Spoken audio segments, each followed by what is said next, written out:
Biden has opened a major global climate summit, the first in several years, with a call to world leaders to step up to the challenge. Joe Biden pledged to cut US emissions by at least half from 2005 levels by the end of this decade, but he warned his country couldn't take action alone. Now, they haven't been taking action alone. See this here? This is the big orange climate summit from 2017. G20 leaders got together in 2017 and they did a massive climate summit. They paid a lot of money to professionals to actually research whether or not geoengineering would be able to fix climate change, because obviously geoengineering, you know, you say that people think, oh, it's never going to work, it's never going to work. Scientists came back and said, actually, you know what, it will work. And so therefore the UK and a couple of other countries in Europe have been geoengineering during the night and sometimes during the day at the beginning for God knows how long.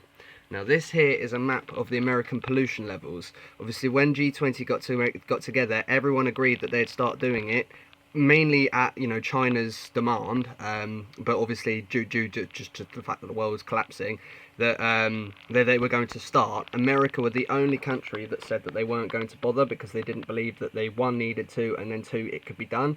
Or actually, with the results in the last 4 years, they realised that it can be done. This here is obviously a map of American air quality. If you see along the right-hand side, destroyed, and this left-hand side, this isn't actually up to date. With all the wildfires that they've had all along here in California and all up here, the air pollution on the left-hand side or the west-hand side of the country is absolutely stupid. It's almost, this here on the right-hand side, this is actually swelled up to probably about that size, and this here, that's probably swelled up to about that sort of size, the whole strip up here.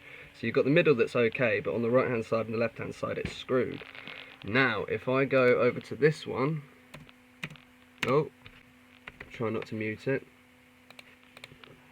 Demand for fossil fuels is soaring and CO2 at worrying levels. Amidst the gloom, the UK has set out dynamic new pledges on climate ambition, as recommended by the Committee on Climate Change, which advises the government how to get to net zero. That's a huge step forward, but it also needs to come. Let's get this going. Like wind, today, when just under a third of our electricity came from renewables like wind and solar. But environmentalists say other sectors like transport and agriculture are lagging, and the policies don't match the ambition. So in terms of agriculture, they're actually trying to get rid of cows. Cows produce a lot of methane in their excrement. Obviously everyone produces excrement, but cows' excrement, it's actually incredibly damaging. The same with the heath bogs and the peat bogs in I forget where, but the peat bogs, where you've got all the methane underneath, that's actually causing mass problems. So they're actually trying to push people off of beef. Yeah, global warming it's they finally realised. I think.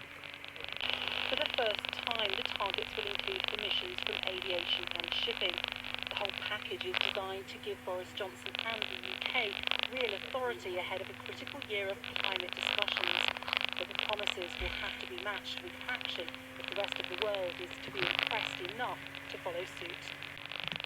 Now China have also admitted that they will by 2030 they will drop their pollution levels, but they're claiming that they're an underdeveloped country and that they're waiting for countries in Europe and the West, so you know, Britain, Europe, America, all of that, to actually start paving the way for geoengineering before they.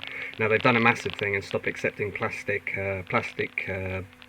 Recyclables. They used to recycle all of the West's plastic. They've stopped doing that, so that's helping them out. But yeah, they're going to wait for same with America. They're going to wait for us to pave the way. Typical that.